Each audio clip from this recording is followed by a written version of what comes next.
Luwak hitam baru, nggak kemanisan, mantap!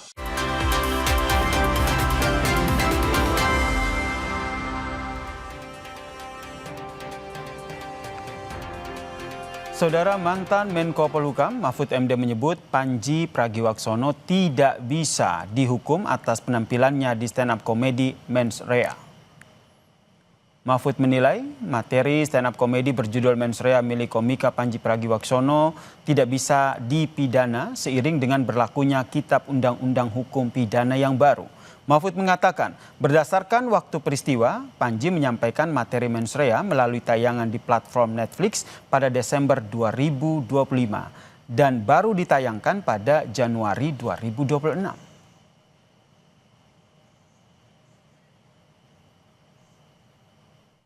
Panji Pragiwaksono ini tidak bisa dihukum. Tidak bisa dihukum, Tidak kan? bisa dihukum. Karena ketentuan ini dimuat di dalam KUHP baru yang berlaku sejak tanggal 2. Oh, karena waktunya Dia belum mengatakan berlaku. bulan Desember. Iya. Meskipun baru tayang sekarang lah ya, hari-hari ini gitu ya. Iya, tapi kan peristiwa pertamanya dia bilang kapan? Kalau ditalang besok tahun depan lagi, ya tetap peristiwanya itu akan dihitung kapan dia mengatakan itu. Kalau Panji tenang, Anda tidak akan dihukum. Tidak akan dihukum, Mas Panji. Tenang, nanti saya yang bela. Sementara itu, Saudara, Muhammadiyah dan NU sama-sama membantah telah melaporkan komika Panji Pragiwaksono ke polisi terkait penampilan stand-up komedi Mens Rea. Pengurus Besar Nahdlatul Ulama menegaskan laporan Angkatan Muda NU ke Polda Metro Jaya terhadap komedian tidak mengatasnamakan PBNU. Sementara itu, Ketua Lembaga Bantuan Hukum dan Advokasi Publik PP Muhammadiyah menegaskan Muhammadiyah tidak mengenal ataupun terafiliasi dengan Aliansi Muda Muhammadiyah yang melaporkan komika Panji Pragiwaksono ke polisi.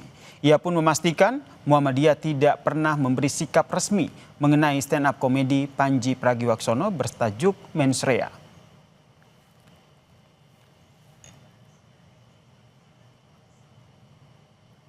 Sono, seorang stand-up komedi yang kemarin viral dengan Mens Rea-nya dilaporkan ke polisi. Saya selaku Ketua Lembaga Bantuan Hukum dan Advokasi Publik Pimpinan Pusat Muhammadiyah menyatakan bahwa Muhammadiyah tidak pernah membuat sikap resmi untuk melaporkan yang bersangkutan. Jadi Muhammadiyah itu menerima kritik. Kalau itu memang benar kami jadikan alasan membangun, kalau tidak benar akan kami sampaikan klarifikasi. Jadi saya yang membidangi hukum di Persyarikatan Muhammadiyah menyatakan tidak pernah ada laporan polisi dari Muhammadiyah. Kalau di pemberitaan menyatakan dari Aliansi Muda Muhammadiyah, Muhammadiyah tidak mengenal organisasi itu. Dalam keterangan tertulis kepada Kompas TV, Ketua PBNU Ulil Absar Abdallah menegaskan laporan yang disampaikan oleh Rizky Abdul Rahman Wahid mewakili Angkatan Muda NU terhadap Panji ke polisi tidak mewakili sikap Nahdlatul Ulama. Ulil menyebut komunitas NU itu suka humor, jadi agak aneh kalau ada orang sedang mau humor dilaporkan ke aparat hukum. Santai saja menanggapi humor. Kita ini umatnya Gus Dur yang suka humor. Selamat malam atasan Presiden Republik Indonesia. Let's go. Apapun yang gua katakan, orang nggak bisa marah. Kan menurut keyakinan saya.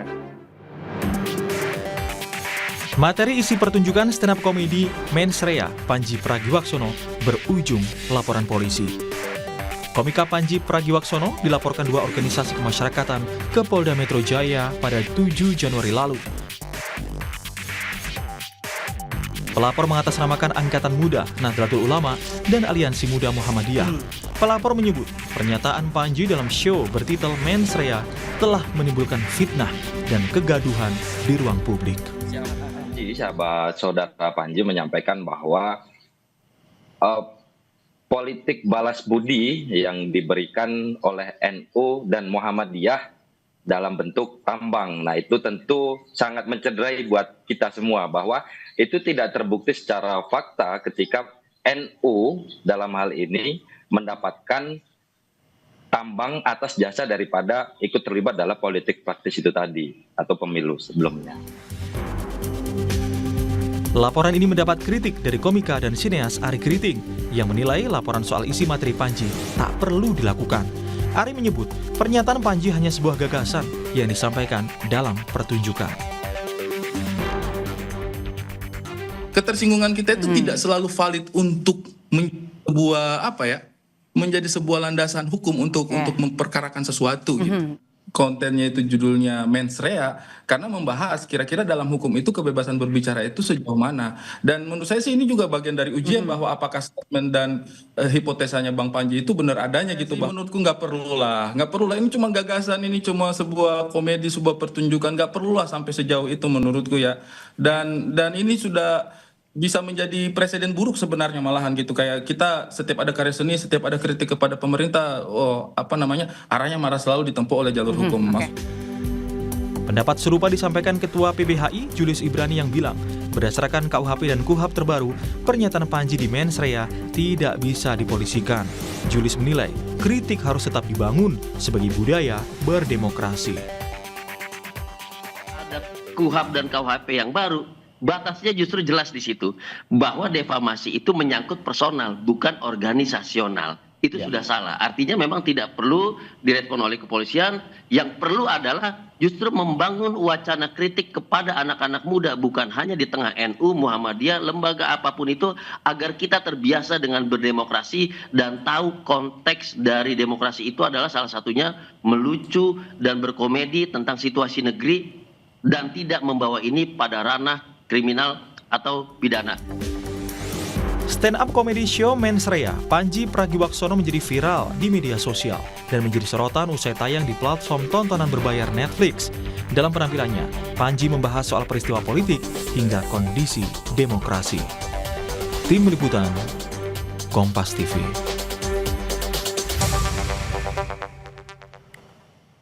Saudara, polisi memproses laporan terhadap komika Panji Pragiwaksono terkait dengan materi komedinya di mens rea. Polisi menyebut Panji dilaporkan dengan menggunakan pasal dalam KUHP baru. Lantas bagaimana kita melihat proses hukum terhadap komika Panji Pragiwaksono ini? Kita bahas bersama dengan penasihat ahli Kapolri, Pak Arianto Sutadi, dan juga Ketua PBHI Julius Ibrani. Selamat petang semuanya. Selamat petang. Terima kasih. Saya ke Pak Arianto dulu. Pak Arianto, kalau kita lihat nih banyak pihak yang juga menyebutkan bahwa sebenarnya tidak bisa gitu diproses kasusnya Panji Pragiwaksono ini dengan KUHP baru. Kalau menurut Anda ini nanti langkah yang diambil polisi seperti apa? Kalau saya, ya polisi pasti menerima laporan polisi, kemudian akan melakukan penyelidikan. Artinya melakukan penyelidikan itu mencari kesaksian atau fakta-fakta atau alat bukti apa yang untuk menunjukkan apakah ada itu unsur-unsur pidana di dalam itu. Kalau ada, ya mungkin nanti akan ke penyidikan. Tetapi apabila tidak, ya pasti nanti tidak akan dilanjutkan ke penyelidikan. Dan kemungkinan penyelidikannya kalau sudah dianggap maksimal dan tidak ditemukan alat bukti yang kuat gitu, ya pasti akan dihentikan penyelidikannya itu. Kurang lebih begitu. Jadi tetap diterima dulu ya, sembari diproses begitu. Harus diterima, Pak. Harus diterima semua. Kita tuh tidak boleh menolak laporan. Orang yang merasa dirinya itu tertekan ataupun merasa terganggu, itu hak daripada setiap orang untuk melaporkan pada aparat negara gitu. Nah, tinggal negara itu nanti kan memproses apakah ini memang tindak pidana atau bukan, apakah ini hanya sebagai gejolak-gejolak di masyarakat yang merupakan dinamika daripada masyarakat yang masih bisa ditolerir gitu. Nah itu ranahnya pada penyelidikan itu, Pak. Nah, karena ini undang-undang baru ya, ini memang pasti menimbulkan beda-beda penafsiran kan. Nah ini menurut saya ini merupakan ujian juga. Nanti karena ya di dalam penyelidikan itu pasti polisi akan mencari saksi ahli, dipanggil untuk ditanyakan apakah ini masuk memenuhi unsur apa tidak gitu, Pak. Termaksud mengonfirmasi fakta terbaru yang disampaikan bahwa tadi juga sama-sama kita dengarkan baik dari Muhammadiyah maupun NU sudah membantah bahwa mereka, organisasi mereka mewakili untuk melaporkan kasus ini. Tidak pernah bahkan. Ya, kan tadi kan NU kan karena yang melaporkan tadinya kan mengatasnamakan ya apa itu namanya itu aliansi ataupun apa pokoknya satu kelompok ya. Dia bukan perorangan yang lapor, tapi mengatasnamakan kelompok. Jadi itu saya kira kalau dia mengataskan nama kelompok, yang tersinggung kan kelompok ini, yang terprovokasi juga kelompok gitu. Meskipun kelompok itu tidak diakui oleh kelompok besar NU maupun Muhammadiyah. Tetapi sekarang negara kita kan negara bebas itu ya. Kita mau 2 orang, 3 orang bikin aliansi ya banyak. Tapi polisi tetap mempertimbangkan legal standing dari pelapor ini? Saya kira ya polisi hanya akan menampung saja, Pak. Hanya akan menampung ya. Dia ini berapa orang, 1 orang mengatasnamakan gitu ya. Nah ini mengatasnamakan kelompok ini nanti polisi juga akan tanya pada saksi ahli. Pak, penafsiran itu bukan polisi sendiri yang menafsirkan gitu. Kurang lebih begitu Pak, objektivitas daripada polisi di dalam menanggapi laporan itu. Baik, saya ke Bang Julius. Layak nggak polisi menerima laporan seperti ini? Ataupun melanjutkan proses laporan ini? Ya, jadi gini ya Sir, kalau pertanyaannya apakah polisi menerima laporan, memang sudah kewajiban itu ada di undang-undang menerima laporan. Cuma memaknai menerima laporan ini untuk menindaklanjuti lebih jauh tentu tidak. Kenapa? Kalau dengan demikian polisi sedang melanggar konstitusi sendiri sekaligus melanggar hak konstitusional. Jadi menariknya adalah pertama, ketika pasal-pasal tentang penghinaan tetap ada di KUHP, dia menegaskan ini adalah delik aduan yang sifatnya personal. Sedangkan materi yang disampaikan Panji adalah komedi yang membahas organisasi. Gitu. Jadi udah 2 hal yang berbeda gitu ya. Dan ketika membahas isu seperti tambang dengan politik balas budi segala macam, ini sebetulnya adalah pemberitaan yang sudah beredar berbulan-bulan lamanya dan telah menjadi opini publik. Bahkan di kubu NU sendiri mengakui terjadi konflik karena tambang dan menjadi islah. Jadi nggak ada yang hoax di situ, nggak ada yang salah di situ, tidak ada ketersinggungan di situ, dan mereka sendiri sudah mengatakan ada konflik dan islah. Gitu. Nah, kalau untuk penanganan lebih lanjut, kami pikir satu tadi pertanyaan Yasir soal legal standing atau kedudukan hukum daripada para pelapor itu tentu itu sangat-sangat tidak tepat karena si pelapor bukan pihak yang dapat mewakili keorganisasian dari NU itu sendiri, itu satu. Yang kedua, materinya Panji tidak mengenai personal yang memiliki kedudukan hukum untuk mewakili. Apakah itu Rois Amnya NU, apakah itu ketua pengurus besar NU-nya, kan bukan. Artinya memang secara legal standing tidak dapat ditindaklanjuti, tidak dapat diperiksa lebih lanjut. Kalau saya lebih menarik begini, apakah kemudian nanti akan ada penyelidikan atau tidak terkait dengan laporan yang disampaikan? Oke, itu satu hal memang tanggung jawab juga dengan polisi. Tapi perlu ada penegasan dari pihak kepolisian bahwa kontekstualisasi dari materi yang dilaporkan adalah komedi yang berbayar. Jadi sebetulnya itu bukan sebuah syiar kebencian, bukan sebuah syiar persekusi. Yang memang komedi, bahkan untuk mendengarkan itu aja orang yang hadir harus bayar gitu loh. Jadi ini sebuah hal yang memang ranahnya jauh daripada kalau kita sebut politik penghinaan kelembagaan, syiar dan persekusi untuk menjelek-jelekkan seseorang atau lembaga sehingga lembaga ini menjadi hancur kredibilitasnya, martabatnya. Itu kontekstualisasinya tidak ada di situ. Jadi memang ini sudah tepat kalau nanti harusnya kepolisian mengatakan ini legal standingnya tidak ada, konteksnya berbeda. Silakan bentuk forum yang lucu juga, bentuk forum yang komedi juga untuk membantah mensreanya Panji gitu. Bisa saja gitu. Bisa, oke. Saya ke Pak Arianto. Pak Arianto, kalau kita lihat mendengar penjelasan dari Bang Julius tadi, ini apakah penyidik perlu begitu membedakan mana yang akhirnya betul komedi, kemudian mana yang bentuk kritik, sehingga betul, apalagi kita kaitkan dengan kritik dan juga penghinaan, apalagi kita kaitkan dengan KUHP baru yang sudah diterapkan ini? Tugas penyidik itu tidak akan sampai kepada ini membedakan apakah ini komedi atau bukan. Tapi tugas penyidik itu adalah merekam apa perbuatan yang dilaporkan oleh pelapor itu sehingga dia merasa tersinggung ataupun terhina ataupun apa itu. Jadi semua perbuatan yang dilaporkan itu pasti nanti akan direkam itu, Pak. Misalkan rekamannya apa saja itu. Kemudian dari bukti-bukti yang ada itu, polisi pasti akan tanyakan pada para ahli, Pak. Nah ini Pak, buktinya seperti ini kayak gini. Apakah ini termasuk di dalam ini apa enggak? Apakah ini masuk legal standing apa tidak? Intinya polisi tidak bisa memutuskan sendiri Pak dalam hal ini bahwa polisi itu ini kurang, tidak ada legal standingnya, kemudian buktinya tidak ada unsur pidana. Itu bukan polisinya menentukan Pak, tapi saksi ahli karena Karena sekarang ini yang dipakai di pembuktian di pengadilan sana tidak cukup hanya keterangan saksi saja.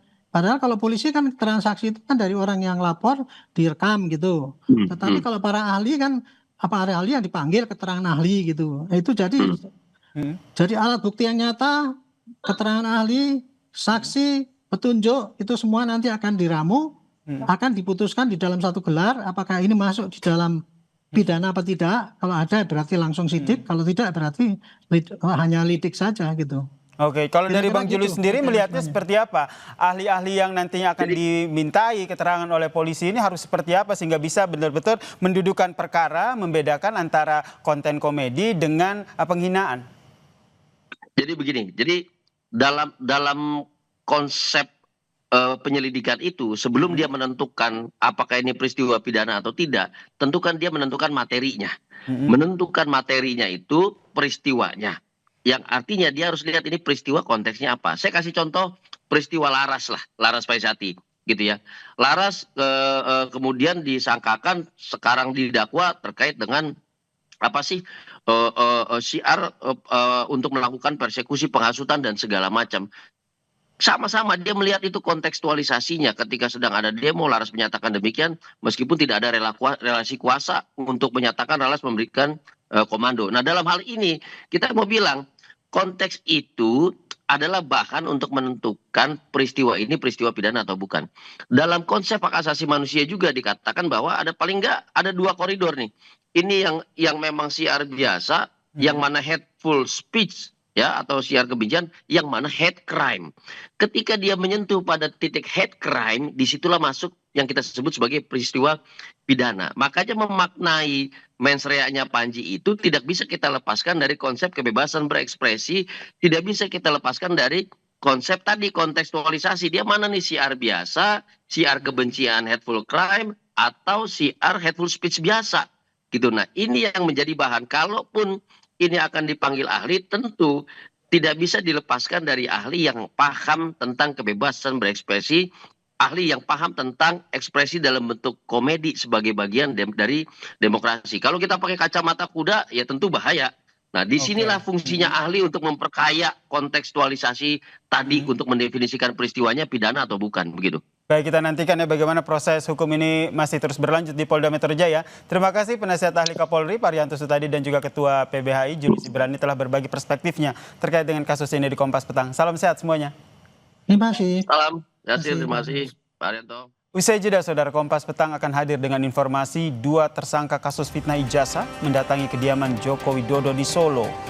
Apakah ini artinya laporan Jokowi untuk tersangka Egy Sujana dan Damai Harilubis akan dicabut? Ulasannya, Saudara, usai jeda bersama Cindy Permadi.